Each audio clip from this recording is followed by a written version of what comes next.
जैसे ही रिज़ल्ट आया, सेकंड आना थोड़ा अनएक्सपेक्टेड था मेरे लिए। पेरेंट्स का हमेशा सपोर्ट मिलता है, वही लोग मुझको सबसे ज़्यादा इंस्पायर करते हैं कि अपना गोल अचीव करो। कुछ कॉन्सेप्ट्स, कुछ डाउट ऐसे होते हैं जो टीचर से नहीं क्लियर हो पाते हम लोगों को, तो यूट्यूब से बहुत हेल्प मिली है। मैंने साल भर एकदम कंसिस्टेंटली पढ़ाई की। मैं यूपीएससी में जाना चाहती हूँ। मतलब मैं उसकी टीचर भी रही हूँ और माँ भी रही हूँ, तो घर में भी गाइडेंस और स्कूल में भी उसको गाइड किया है मैंने पूरा। उसने एक अपना गोल सेट कर लिया है कि मैं आने वाले समय में यूपीएससी की तैयारी करूंगी। खुश है तो फिर खुशी मना ले, छोटा बड़ा केक मंगा ले, संगम में मिलता है बढ़िया केक, संगम में मिलता है बढ़िया केक।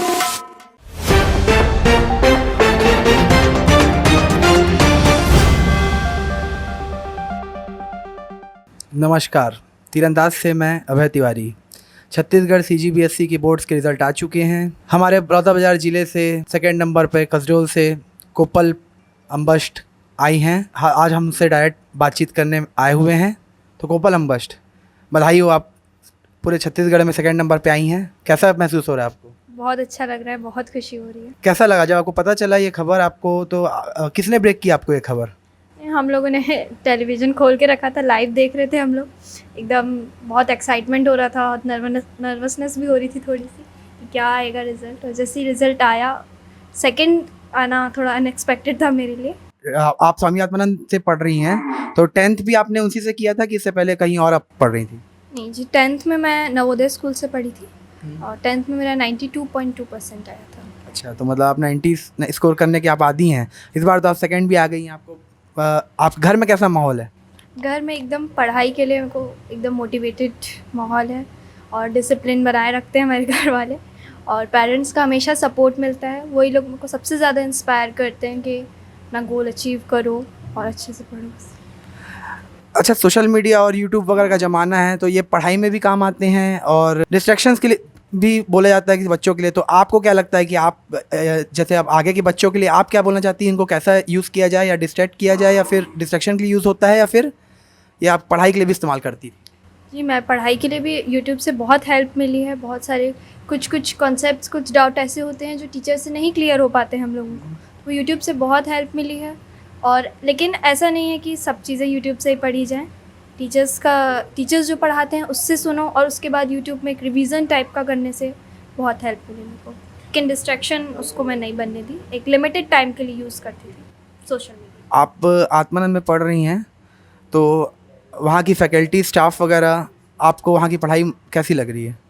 जी, मैं 11th से यहाँ पे पढ़ रही हूँ। 11th और 12th दोनों में फैकल्टी अच्छी है, टीचर्स बहुत अच्छे से पढ़ाते हैं। हमको बहुत दिन बाद मोटिवेट करते रहते हैं, इंस्पायर करते रहते हैं, स्टोरीज़ बताते रहते हैं, और पढ़ाई हमेशा रेगुलरली होती थी हमारी। टीचर्स भी बहुत अच्छे से पढ़ाते थे।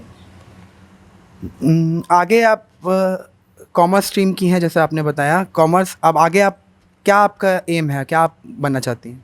मैं यूपीएससी में जाना चाहती हूँ। यस। यूपीएससी के लिए ट्रेन करना चाहती हैं, तो आप यहीं मतलब लोकल छत्तीसगढ़ में ही रह के करना चाहती हैं कि आगे दिल्ली वगैरह भी जाने का आपका प्लान है?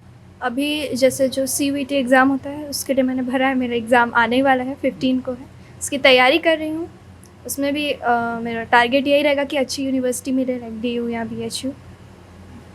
अच्छा, एक बात बताइए, क्या किस प्रकार की मोटिवेशन, डेडिकेशन और हार्ड वर्क आपको करना पड़ रहा है? आपका जो 11th के बच्चे अब 12th जाएंगे, वो आप उनको क्या सलाह देना चाहती है? किस प्रकार का डेडिकेशन और हार्ड वर्क ज़रूरी होता है इस प्रकार के रिज़ल्ट को अचीव करने के लिए? जैसे कि मैंने साल भर एकदम कंसिस्टेंटली पढ़ाई की। हर दिन जैसे सुबह उठ के पढ़ाई करती थी मैं, और अपना एक गोल रखती थी, उस गोल को अचीव कर लेते हैं हर दिन में। और वैसे मैं सेल्फ स्टडी करती हूँ, ट्यूशन में कभी नहीं गई।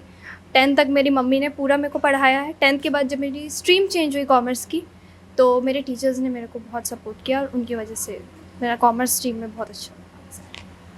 आपने अभी देखा कोपल अम्बस्ट को, जो 12th में सेकंड नंबर पे आई हैं पूरे छत्तीसगढ़ में।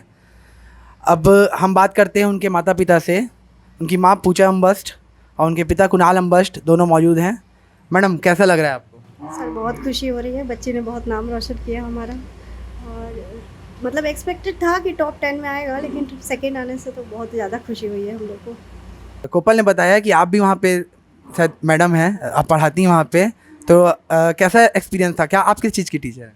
मैं सोशल साइंस मिडिल के लिए अपॉइंट हूँ वहाँ पर, लेकिन 11th में मैंने इकोनॉमिक्स वगैरह पढ़ाया है इन लोग को, तो मतलब मैं उसकी टीचर भी रही हूँ और माँ भी रही हूँ, तो घर में भी गाइडेंस और स्कूल में भी उसको गाइड किया है मैंने पूरा।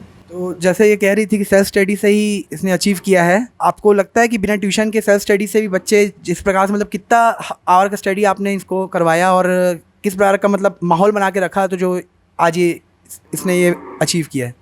ऐसा तो कुछ नहीं फिक्स नहीं था इसका, लेकिन ये है कि इसके ऊपर हम लोग को बहुत ज़्यादा प्रेशर नहीं देना पड़ता था, अपने हिसाब से सिंसियरली इसने पढ़ाई करी है। ट्यूशन का ये है कि अगर घर में सपोर्ट नहीं है तो ट्यूशन लगाइए, लेकिन अगर घर में बच्चा पढ़ सकता है तो मेरे हिसाब से ट्यूशन जाना टाइम वेस्ट और पैसा वेस्ट ही है इतनी छोटी क्लासेस में। लेकिन हाँ, जहाँ पर अगर घर में बच्चा को नहीं सपोर्ट मिल रहा है तो वहाँ ट्यूशन भी एक ज़रूरी हो जाता है, लेकिन कोपल ने हमेशा सेल्फ स्टडी से ही 12th तक किया है अपना।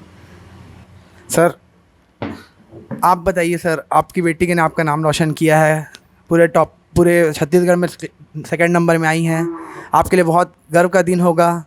आप क्या अपेक्षा रखते हैं और आगे अपनी बच्ची से? अपेक्षाएं तो खैर देखिए बहुत होती हैं, और मेरी भी है, ह्यूमन टेंडेंसी है, ह्यूमन नेचर है, अधिक की चाह, तो अधिक की चाह तो हमें भी है, और उस हिसाब से हमने